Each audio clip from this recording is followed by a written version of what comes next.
Benvinguts a tots al tercer episodi del Tot o Res, amb l'Arnau, el Borja i el Robert. Molt important, si ens esteu escoltant per YouTube o per Spotify, no us oblideu de seguir-nos en els nostres canals. I normes bàsiques. Si no us agrada especular, el debat, qüestionar autoritat o escoltar informació que no ve dels experts oficials de Catalunya, per favor, apagueu el podcast i baixeu-vos la tertúlia del Basté, a RAC1 o de l'Ull Estrella, Catalunya Ràdio, o qualsevol altre mitjà que està subvencionat pel govern de Catalunya o d'Espanya. Però nosaltres estem aquí per especular i fort i fomentar el debat de tots els punts de vista. I avui tenim dos temes que tocarem. Primer, la qualitat del català, perquè està així a través d'un grup de Tiets. I llavors l'altre tema és si hi ha homes, dones i alguna cosa més, basant-nos en la sentència que s'ha publicat fa poc al Regne Unit sobre aquest tema. Abans deixeu-me dir una cosa a tots, que és que estic una mica decepcionat, no sé vosaltres, perquè avui s'acaba de publicar un diagrama sobre les influències de l'ultradreta a Catalunya i no hi som, tio. Què passa? Fa pocs capítols, tenim pocs seguidors, què penseu? Esteu decepcionats Aviam, també? el proper diagrama hi serem segur, perquè aquest podcast anirà amunt com un coet. Jo, per si de cas, avui m'he portat una ampolla de vi, com si fóssim el gato a l'agua. Ai, una ampolla, una copa, perdó.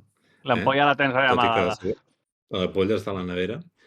Perquè, clar, quatre senyores parlant d'aquests temes, o sigui, ens titllaran de fatxes ràpidament. Tot i així, els fatxes de Madrid segurament era Ribera del Duero, i això és un priorat, que consti. Però ja sabem que a Catalunya totes les idees, opinions que no convergeixen amb el marc autonomista dels processistes es titlla d'ultradreta i es desqualifica gratuïtament sense esforç. Tot i que ens interessa el tema, avui no el tocarem. El deixarem per un altre episodi, d'acord? I una altra vegada vull recordar-vos que és un podcast d'opinions personals, no som experts ni representem ningú més que nosaltres mateixos. O sigui que sentit comú i zero subvencions. Val? I això, si no us fa res que d'esquinçar-vos les vestidures, i ho dic en català correcte, no dic rasgar les vestidures, passarem al primer tema, no, d'avui, que és la qualitat del català a través de Tiets. Borja, crec que ets el que és més seguidor d'aquest grup, No ho diria oi? exactament així, però arrel del seu nou disc que han tret el mes passat, Cafè pels més cafeteros, parlar una mica d'aquests nois tan simpàtics, dels tiets. Ells mateixos es diuen The Tiets. Bé, mai t'has d'oblidar del mercat anglosaxó, mai se sap. Ara riem, però estem aquí tots escoltant K-pop. Vull dir, m'ho dius així fa 10 anys que estaríem escoltant pop en coreà i et dic, sí, home, vés a cardar. Però tornem, sí, al The Tiets. En Xavier i l'Oriol, dos nois molt simpàtics del Maresme, han tret aquest nou disc. Són un grup que han tingut bastant d'èxit. S'ha de dir que tenen 800.000 persones que els escolten a Spotify, una miqueta més que nosaltres, tampoc. Però està bé, és una xifra molt raonable. I tenen un estil musical que es podria qualificar entre el pop i el trap, aquesta barreja de música moderna. Té una temàtica molt lligada amb l'estiu, amb el sol, amb la platja, la terrassa. Potser hi ha gent que ens escolta que no està gaire familiaritzada amb ells i lligant-ho una mica amb la qualitat del català, volia fer una mica de comentari de text musical d'una de les seves cançons, que es diu La platja. Si em permeteu, compartiré uns versos d'una de les seves cançons. Vale. La cançó diu així, diu Tardeo de mojito, teteo amb el Benito, són bones vibes tot el que faig amb tu. Cuidao, eh? Aquí tenim tela per tallar. Comencem amb el tema del tardeo, no? Que és aquest fenomen de... És bastant recent també, no? Per la gent una mica de la nostra edat, que això d'anar al razmataz fins a les 6 del matí, potser ja no, fas això del tardeo, no? Que és com de 5 a 10, i bé, és un ambient una mica més relaxat i un horari una mica més adient per gent entre 30 i 40.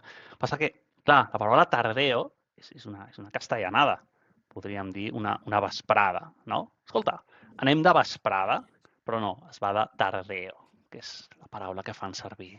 O un tardeig, també.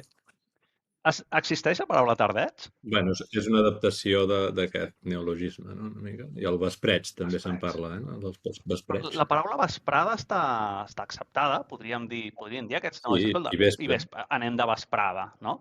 A Anem de mojito vesprada. no ho traduirem perquè no aniries al Dry Martini a demanar un martini sec, no crec, o sigui, mojito ho deixem. Aquesta frase sí que em pertorba una mica, perquè aquests nois estan parlant de fer un teteo amb el Benito. Vale, cuidao, perquè aquí no sé gaire bé què és anar a fer un teteo. Jo imagino que implica uns pits de dona.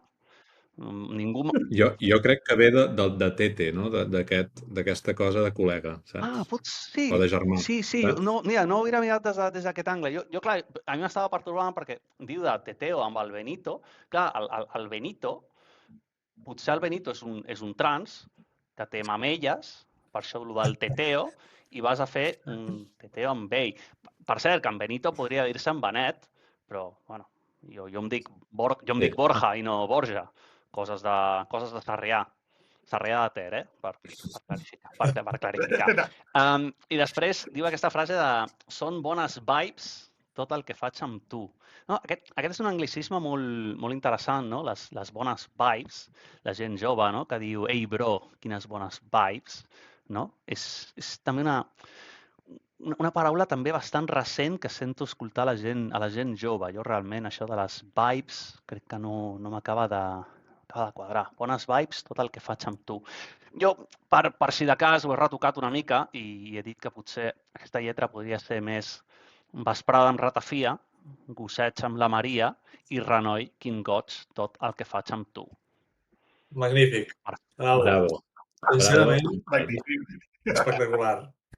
Hi ha un petit Impressionant. matís que gosseig és una paraula correcta, o sigui, és gramaticalment correcta, passa que gosseig ve de gossejar, que és de fer el mandrós. I jo no crec que aquests nois no són que vulguin fer el mandrós, tot el contrari, aquests nois tenen moltes ganes de festa, no? Volen anar amb el seu tete, que és en Benito o en Benet, però jo crec que aquesta lletra potser s'adaptaria més a un català correcte. Tot això ve pel debat del català. I jo crec que puc caure a la tentació molt ràpida de que això em causi una mica de dir, ostres, aquests nois no estan parlant en un català particularment correcte. Hi ha música en català de molt bona qualitat que és gramaticalment correcta. Penso en els Manels, en els Mishima, aquests grups que potser m'agraden més. Per altra banda, crec que no ens tenim que deixar caure amb la idea de que perquè no ens agradi l'estil musical, aquests nois no puguin plasmar com la gent del carrer parla. I crec que encara que sigui un producte gramaticalment no gaire correcte, crec que és bo i és necessari per crear un producte cultural que atraigui a la gent, sobretot a la gent jove. A partir d'aquí, obro el debat. Mireu, deixeu-me saltar a mi perquè és que és un tema que m'enerva, sisplau. O sigui, evidentment, tens tota la raó, Borja, que un grup musical, doncs, primer que no té per què senyir-se en cap norma i segon que, bueno, si reflecteix el català que es parla al carrer, doncs és positiu. Vull dir, és l'última baula, diguéssim, un grup musical, no? Però el problema que té el català jo crec que és de vara de medir. O sigui, amb el català sembla que s'hi val tot, no? No sé, es podrien posar molts exemples. Un exemple molt clar, que fins i tot el fan els propis catalanoparlants, és aquell de quan algú xapurreja, per dir-ho malament, també, el català, o sigui, amb 4 paraules, ja se li diu que bé que parles el català, no? I en canvi, quan algú parla el castellà amb una mica d'accent, i sobretot si és accent en català, es diu, hòstia, que aquest com parla el castellà, tu. Clar, és molt de poble, no? O sigui, i això, aquesta vara de medir que diferent, perquè el català està subjugat com a llengua al castellà, i és amb tot, no? I en els grups musicals també, en la cultura en general també. Sembla que el català es pugui manipular, sigui totalment maleable, se li pugui fotre castellà a dojo i el que sigui, no? No sé si en altres llengües es permetria tant. Ja amb el castellà i en moltes altres llengües hi ha molt debat sobre els anglicismes, no? El que deies ara dels vibes. doncs, no sé, el català, i quan ens queixem de coses així amb el català, sembla que, com sempre, estem sent uns ultres, estem sent uns radicals i estem sent uns nacionalistes excloents. Bueno, jo crec que tot això és conseqüència doncs, de com es tracta la llengua en molts estaments, a l'educació, per exemple, o en els mitjans de comunicació, fins i tot els mitjans de comunicació públics de Catalunya, no? On hi ha, ho he mirat abans, en un informe de la CCMA, de la Corporació Catalana de Mitjans Audiovisuals, 30 assessors lingüístics, i tot i així jo vaig veient TV3 i és que cada vegada que miro el Telenotícies o qualsevol altre programa em foto les mans al cap. No ho sé. Us posaré un exemple. En el programa aquest, com es diu, el del Toni Soler, que fan abans del Telenotícies, no és que em vulgui centrar en aquesta persona, però és que és un cas clar, no? Un col·laborador que es diu Marc Serrats, que a part que té un accent, diguéssim, tirant a Xava, a TV3, no? On jo crec que hi hauria d'haver uns barems per entrar-hi també pel que fa a la dicció, està constantment fent bromes o en castellà o amb aquests castellanismes adaptats al català, no? L'ofici periodístic consisteix a fer servir la llengua, perquè l'eina dels periodistes és la llengua. Ja ho deia el mestre Puyal, o l'altre dia el Rovirosa, que s'està a punt de retirar, també ho deia, que la llengua, un periodista l'ha de cuidar, també la catalana, no? Perquè és la seva eina. Llavors, si un col·laborador està constantment fent brometes, adaptant expressions castellanes que suposadament són del carrer i no es cuida el català, doncs acaba, diguéssim, tot això traslladant-se als tallets i a qui sigui, no? El català és un patois, no? Com es diu en francès, és una llengua que ja és un pastitx barrejat amb el castellà i amb altres llengües. Bé, jo crec que anem pel mal camí si anem per aquí. Tot i així, els tallets jo crec que no han de ser l'asa dels cops, pobrets, perquè, escolta... No. Jo diria al revés, que ficaré un altre angle aquí, que és important de produir en tots els registres culturals. Que això és una cosa de que a Catalunya hem pecat, no? Per exemple, sempre, els catalans ben pensants, paraula que m'agrada molt, amants del políticament correcte, es posaria les mans al cap de tenir, no ho sé, televisió escombraries, un reality en català. Veus? Utilitzem la paraula reality, però perquè, tens dues opcions. Si és realment necessari, busques com introduir-lo a la llengua, catalanitzant-lo, futbol, o si no, ho continues utilitzant. En tot cas, els catalans sempre hem tingut por d'això, i hauríem de pensar per què, no? De tots aquests registres més informals, amb insults, i a mi el que a vegades em sorprèn quan parlo amb la gent jove, més jove que jo, m'ha sortit un comentari boomer, és que que amb el català no sona tan autèntic o no fa tanta gràcia. Quan el tema ve de l'ús que es fa, no? O sigui, si tu has sentit una cosa una vegada, doncs, evidentment, és més exòtica. Jo, per exemple, em recordo, parlant de la música en tots els registres, no? De tallets, que diria, com deia el Borja, és una bona mescla de dos estils i és molt actual. Un de superclàssic, Lluís Llach, que en canvi servia, perquè ho feia, era una prosa o una lletra molt, molt poètica, per engrandir la llengua, no?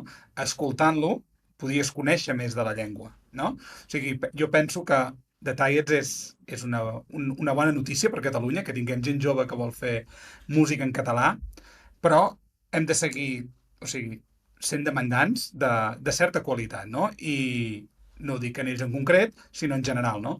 Per què utilitzem aquestes frases i també responsabilitat, com deia el Robert, dels periodistes i dels escriptors, donar aquest vocabulari i si cal, crear paraules noves, no? Això és el més trencador.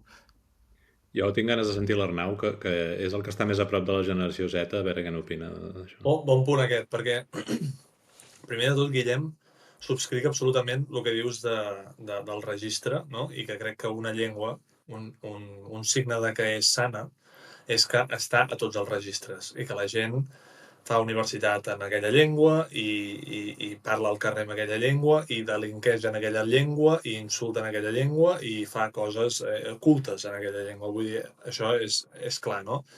Jo crec que el català per aquí es veu que potser en algun d'aquests àmbits comença a no estar-hi tan present, no? A més, fora d'això, també, ara no recordo qui ho va dir al principi, però això del tema de mesclar una mica amb el carrer i les incorreccions i tot plegat m'ha recordat una mica a lo de Plats Bruts, quan va sortir en el seu moment, que justament deien, em sembla que seria una sèrie així, amb lo mítica que és, no? De que tot el que deien sortiria com raja, saps? Allò, i amb incorreccions i amb coses que no estan ben dites perquè el públic no? Es pogués reconèixer molt amb aquests personatges, per dir-ho d'alguna manera. Ara t'escoltes Plats Bruts i veus un contrast bèstia de 25 anys de diferència bastant important, no?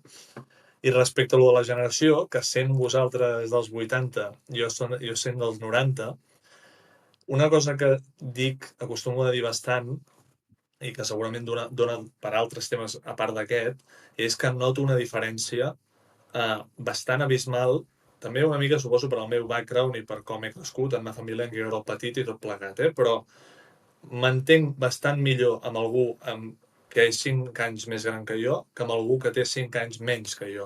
I això, a nivell ja sigui de referències o de com parlen o de que si els grups o tot això, veig una barrera bastant més bèstia. És a dir, realment noto molt la barrera amb la generació Z, en aquest sentit. I, per exemple, ja directament posant-nos en tema de llengua purament o gramatical o el que sigui, això del teteo i fer una...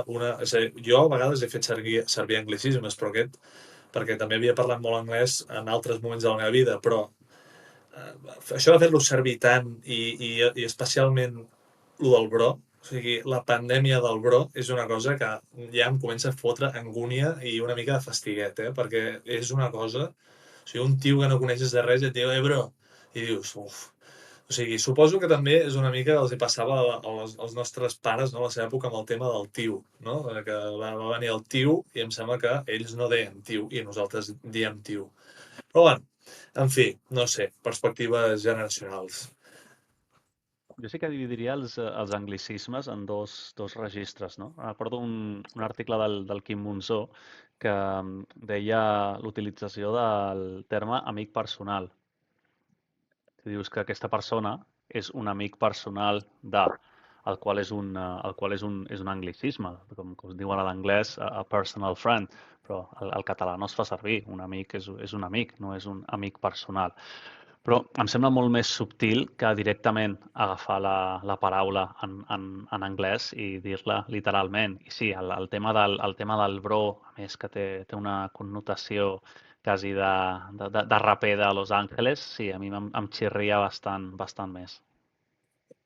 Sí, absolutament. I crec que dels anglicismes, seguint amb això, se'n fa moltes vegades m'ho ha dit el Robert fins i tot, que jo ho he fet de manera bastant inconscient, que es fan uns calcs molt clars, no?, d'una a l'altra. Per exemple, em sembla que hi havia algun exemple, tipus que en anglès dius I can't wait for this to happen, no?, i tu dius no puc esperar, alguna campanya de màrqueting, no?, et diu no puc esperar tal, no sé, i dius, hòstia, ben bé, o sigui, ho has traduït amb el Google Translator sense ni parar-te a pensar, no? Però fora de la gramàtica, que també alguna vegada ho hem parlat amb el Robert, és que segurament un dels aspectes que s'està mirant menys i que és dels que està patint més és la fonètica. Que és, tu pots dir tincar, dius, magnífic, molt bé, ja has de dir he de, no? Però, bueno, però la fonètica hi ha àmbits en els quals l'estan rebentant, s'estan passant pel forro dels collons la fonètica i ningú diu res. I bueno... Inclòs a TV3. Inclòs a TV3, això és una de les absolutament. Coses que el català que s'ha a TV3 comparat amb els dels anys 90 és acollonant, que ningú faci res amb això. Absolutament.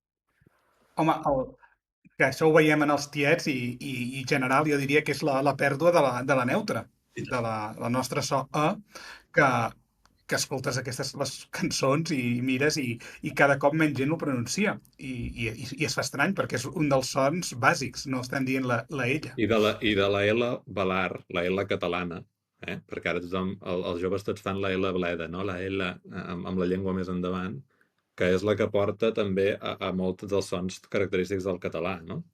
Pronunciar la L així et fa anar cap a les vocals de determinada manera, saps?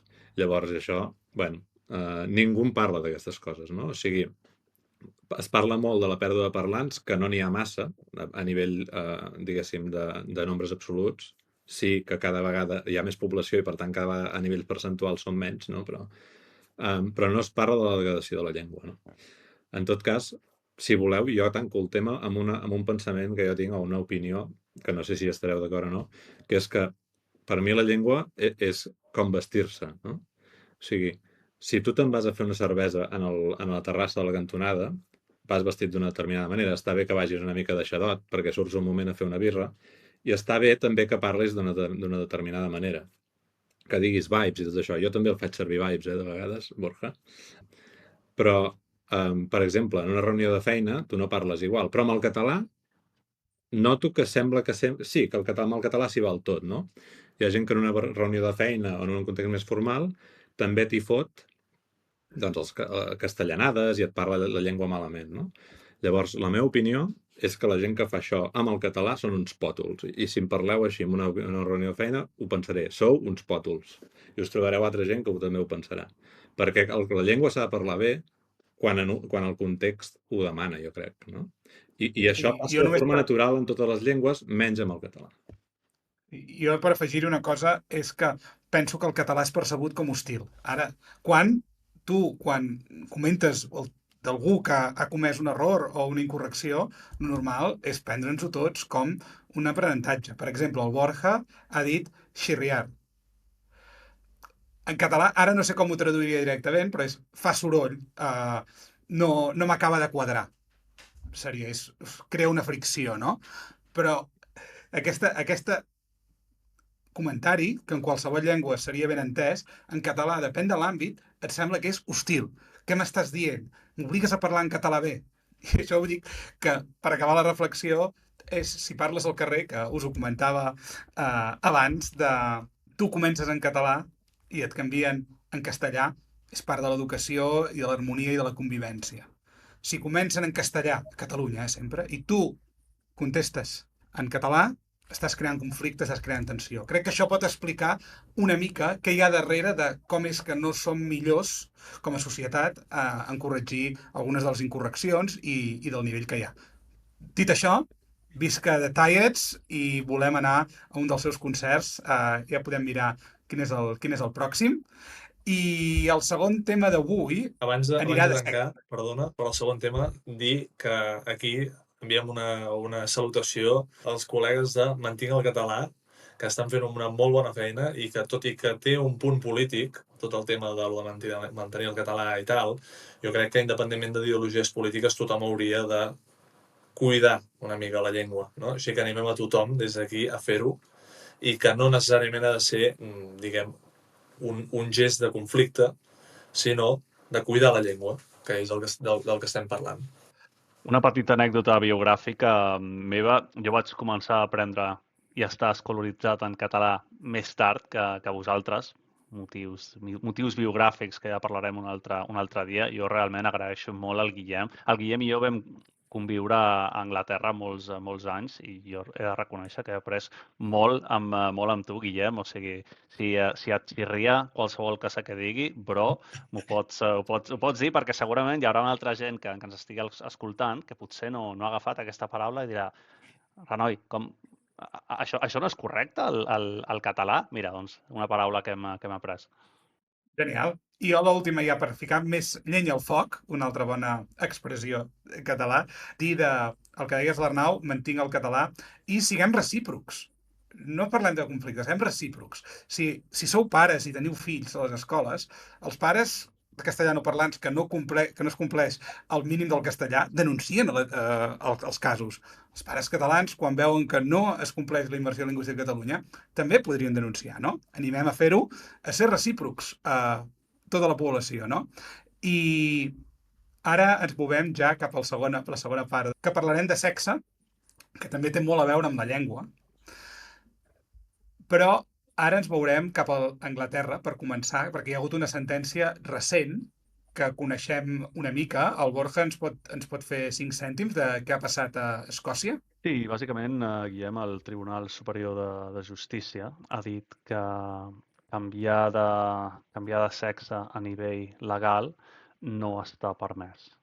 Vull dir, traient de banda la ideologia de gènere, si tu has nascut biològicament home o dona, legalment, per una sèrie de motius, no pots canviar de sexe. Llavors, clar, això, com podeu imaginar, en el món woke, anglicisme, el que vivim, ha creat bastant de soroll i hi ha hagut protestes, però de la mateixa vegada molta gent que porta lluitant amb aquest tema molts anys ho ha celebrat, però ho ha celebrat perquè penso, per exemple, l'exemple de la Maya Stirling, per exemple, que és una activista.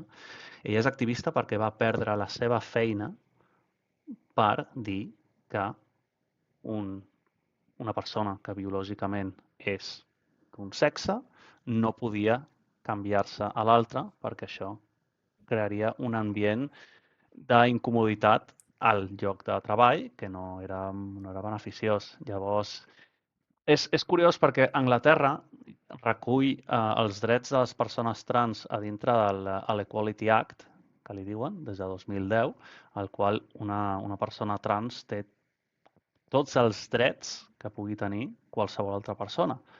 L'únic que, com es defineixi a si mateixa, no li garanteix la possibilitat de canviar de sexe, que és el que ha dit el Tribunal Superior. Perdona, Borja, un et tema... referies al vestidor, no? A aquella activista, el problema que tenia era amb el tema del vestidor o alguna cosa Diria que així. aquesta era hi havia una infermera escocesa, que era la Peggy, Sue Peggy, em sembla que es deia, que ella sí que directament va dir que ella no es sentia còmoda a un vestidor d'un hospital, compartint-ho amb un home transicionat a dona, i ella també va perdre la seva feina. La Maya Stirling era més una qüestió de... De fet, ella té una lluita feminista, de dir hem treballat i hem lluitat molt com a dones per arribar a cert punt perquè algú es pugui canviar de sexe i això a nivell de dades i a nivell d'estadístiques ho canvi absolutament tot. Però és una lluita bastant similar. Sí, molt interessant. Jo volia remarcar que el cas aquest al Tribunal Escocès el va portar una associació de dones. És a dir, tot i que són 4 homes parlant del tema, queda clar que no hi ha un acord o una unanimitat en el Regne Unit dintre el mateix gènere femení, no? sobre què cal considerar. Jo penso que és important pels oients fer la diferència del que tu deies, Borja, del contingut legal de què és un home i què és una dona, que a Anglaterra la definició és clara, al Regne Unit, perdó.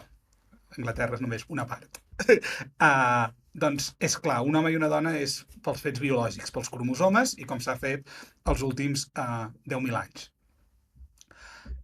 El que al mateix temps veig que és que hi hagi aquesta definició no vol dir que la gent trans hagi de ser discriminada en cap cas. El debat és més legal i de llibertats, no? Evidentment, si tu et consideres dona i et reconeixen legalment, doncs tens dret a competir en esports, tens dret, si comets un delicte, fins i tot de violació, a anar a una presó de dones, i també en el tema del... Bueno, ja ho he comentat, dels vestuaris, no? I tot això afecta, evidentment, a les dones que comparteixen amb tu. I aquesta frase que sempre hem dit, no? Que la llibertat d'un acaba on comença la dels altres. I que la identitat és una cosa així discutida i discutible.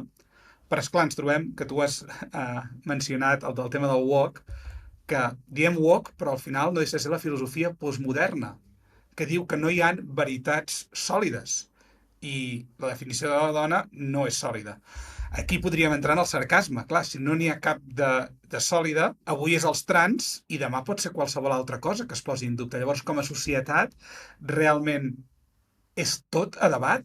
O hi ha certes coses científiques, amb dades, no?, que admetem com a consensos bàsics? No sé què en penseu. Però igualment, si no hi ha una veritat sòlida, com deies ara, tampoc té sentit el tema trans, no? Perquè el tema trans està basat en una concepció binària del sexe, no? Jo sóc d'un sexe i em passo l'altre, no? Bueno, hauria de venir un expert en ideologia de gènere, o no sé com en diuen, perquè ens ho expliqués, perquè si no, és a dir, no té sentit ser trans, no? Si no hi ha 2 sexes.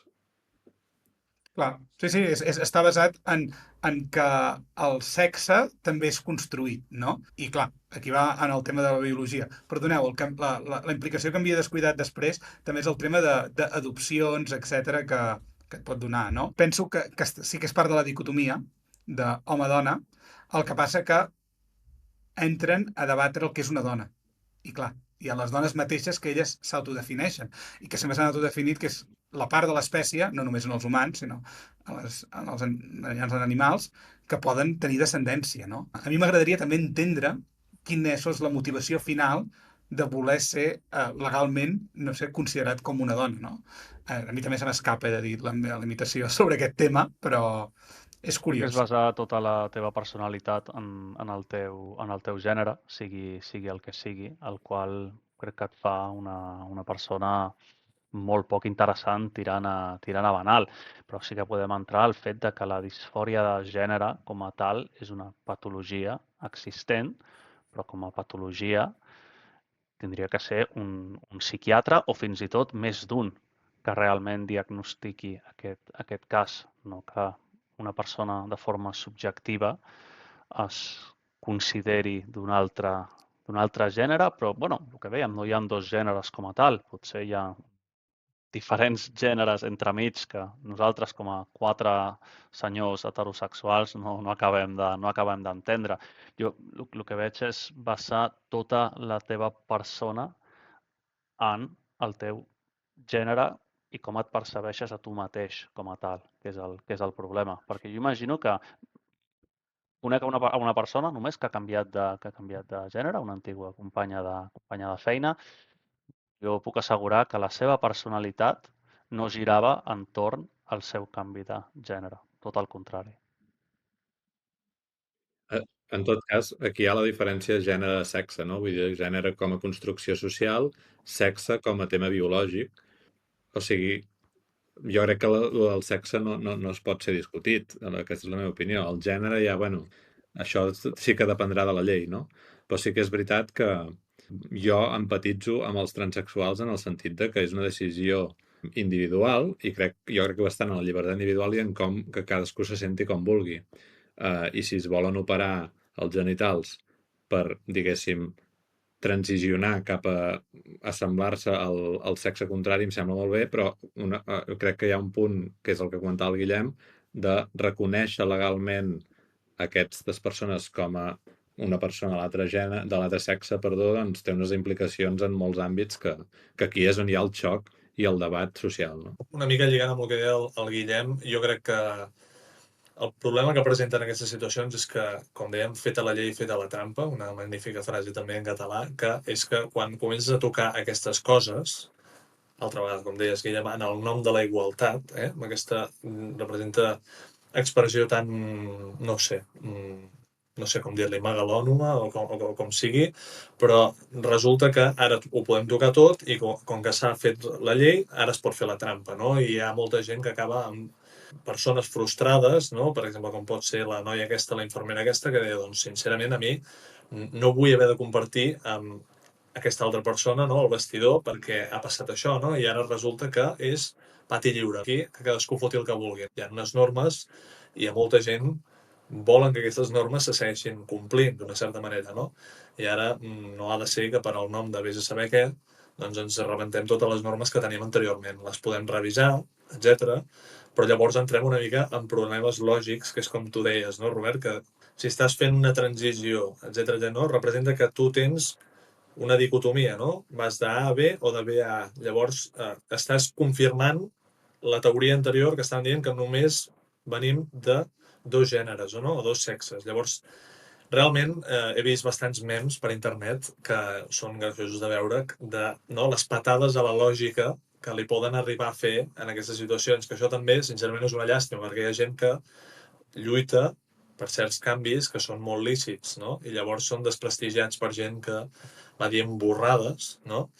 I aquí tanco ja, que és el que deies, Borja, que jo crec que hi ha gent que té aquesta banalitat, que són gent que són molt, per fotre un anglicisme, shallow, no? És a dir, no són gent gens profunda, que resulta que l'únic amb el qual s'identifiquen en aquesta vida és és que a mi m'agrada tirar-me a ties, a mi m'agrada tirar-me a tios, a mi m'agrada tirar-m'ho tot, o vés a saber, saps? I dius, bueno, tu, és a dir, o jo sóc un home, una dona o un helicòpter Apache, no? D'aquells que diuen, doncs llavors, doncs molt bé, està bé, magnífic, però a mi també, és a dir, jo m'identifico, no?, amb una llengua, o amb una cultura, o amb una filosofia, no?, o amb uns interessos, amb una manera de viure la vida, no?, i que tot vagi al voltant d'això, a mi personalment em cansa bastant, a vegades. I, bueno, aquesta és la meva conclusió.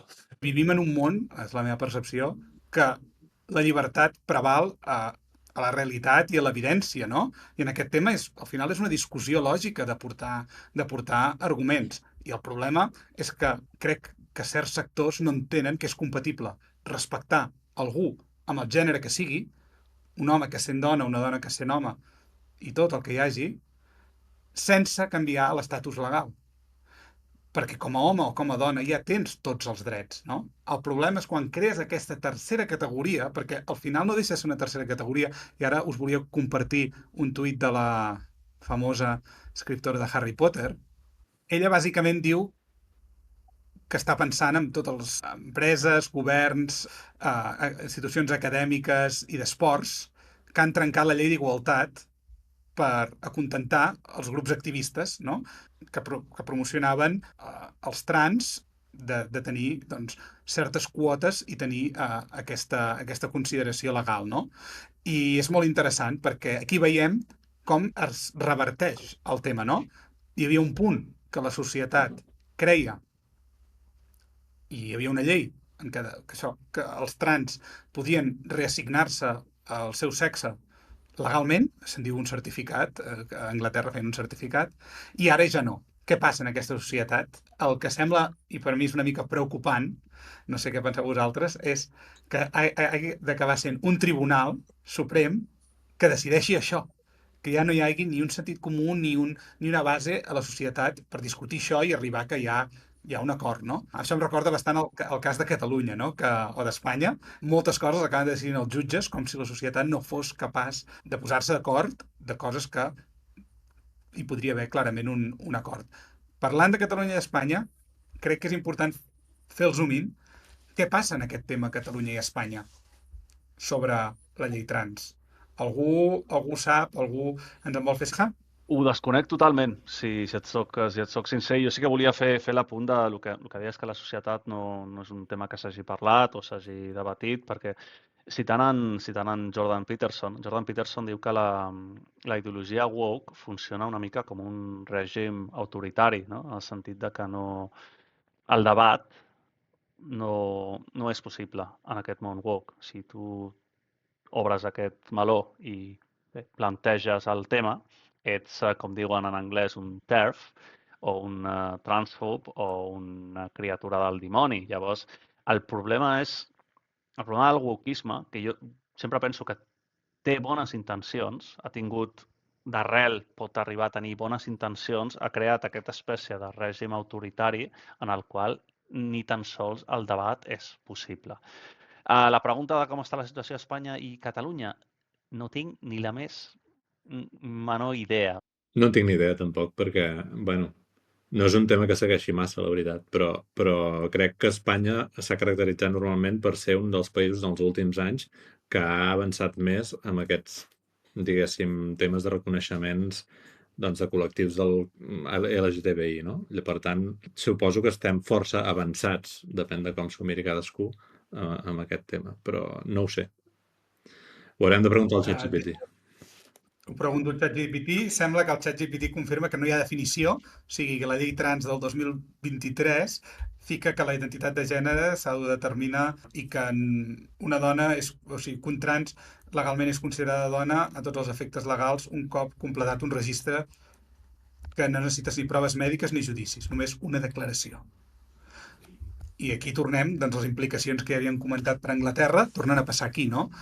Més enllà de la llibertat individual, això condiciona l'accés als lavabos, als esports, a les presons, no? El que a mi em sorprèn com a societat és que Anglaterra, ja hem vist el tuit d'una celebrity, de la J.K. Rowling, però va ser un tema molt debatut i que ha arribat al Tribunal Suprem, i com aquí, a Catalunya, dins d'Espanya, ha estat un tema que ha passat sense fer ni fred ni calor, m'entens? No hi ha hagut un gran debat, ni encara es planteja aquest. Per exemple, n'hi ha gaires notícies dic de Catalunya o d'Espanya, sobre esportistes femenines que es neguen a competir amb esportistes trans, no? Ho he vist d'altres països i m'agradaria saber una mica què és la nostra excepció o si és que els mitjans no ho expliquen. Jo l'últim que diré respecte a aquest tema és que si comencem a tocar aquestes lleis i és tan fàcil, de repente que t'autodetermines i tries el sexe i tot plegat, ja que vivia en un país d'espavilats, que no sorprenguin llavors que en una ajuda que teòricament va, en aquest cas, per exemple, una ajuda que vagi enfocada a les dones, que llavors no sorprenguin si es troben un tio que es diu Manolo, que és barbut i medeix un 90, perquè se'l trobaran a la cua i no podran dir res. Vull dir, passarà, perquè feta la llei, feta la trampa. Jo, per últim, volia parlar d'una derivada, o m'aniré una mica potser, que és una de les pandèmies que tenim en el món actual, que és la victimització de col·lectius, no? Que jo crec que la victimització ens la vam inventar a Catalunya, segurament. Llavors, jo vaig veure l'altre dia una cosa respecte als trans que em va sorprendre molt, no? Perquè dins del context dels funerals, tinc aquí un diari de paper, també per seguir amb el running gag de treure diaris de paper, que és que sóc un nostàlgic. Doncs, dins el context dels funerals del papa Francesc, vaig veure un titular que posava el següent. Els pobres, última parada del papa, no? Perquè estaven fent aquesta ruta amb el pobre papa allà de cos present, i el subtítol posa presos, migrants i trans acomiadaran el fèretre de Santa Maria Major. A Santa Maria Major, perdó. Clar, o sigui, altre cop, si jo, empatitzant una mica amb el col·lectiu trans, si jo soc trans, vull que em tractin com un marginat, amb perdó, però és que per què han d'haver-hi trans com a col·lectiu acomiadant el papa Francesc i diguéssim, enquadrant-los en el col·lectiu dels pobres o dels marginats? No ho acabo d'entendre. Llavors jo crec que això és una mica aquesta cosa actual de la victimització de col·lectius que es fa per fer-nos sentir malament a tots respecte a aquest col·lectiu i llavors suposo de generar determinats discursos al voltant d'això, no? Totalment d'acord. Crec que en comptes d'agafar valors més positius, no? Doncs d'intentar normalitzar que tothom formi part del mateix, no sé, el mateix grup, no? Des de les seves diferències, mirem de separar la gent i, clar, això com a societat crea, com es deia allò, una cursa cap al fons, no? A veure qui és més víctima, no? I els únics que sempre ens marquen fora de joc o ens exclouen som els catalans. Que si ens queixem una mica per ser víctimes, no, això no val, això no val. Sou burgesos i heu set sempre rics i a sobre sou antipàtics i garrepes.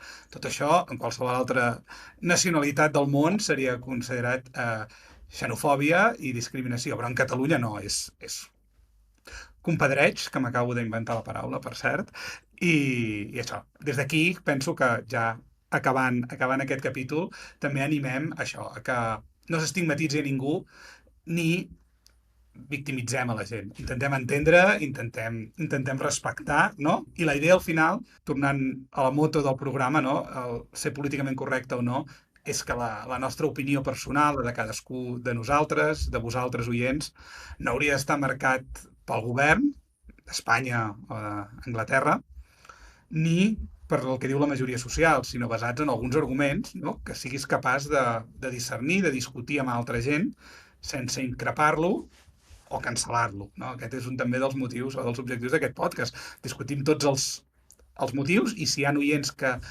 han trobat que hi havia molta informació que no hem discutit sobre el tema trans, sisplau, feu-nos-ho arribar. I no sé si volíeu afegir alguna cosa més, canalla. Tanquem.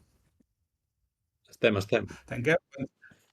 Molt bé. Agraïment a tots els oients i ja tenim 200 visualitzacions a YouTube, un èxit, i prop de 50 a Spotify. O sigui, continueu, compartiu amb amics, companys, el boca a boca serà la clau.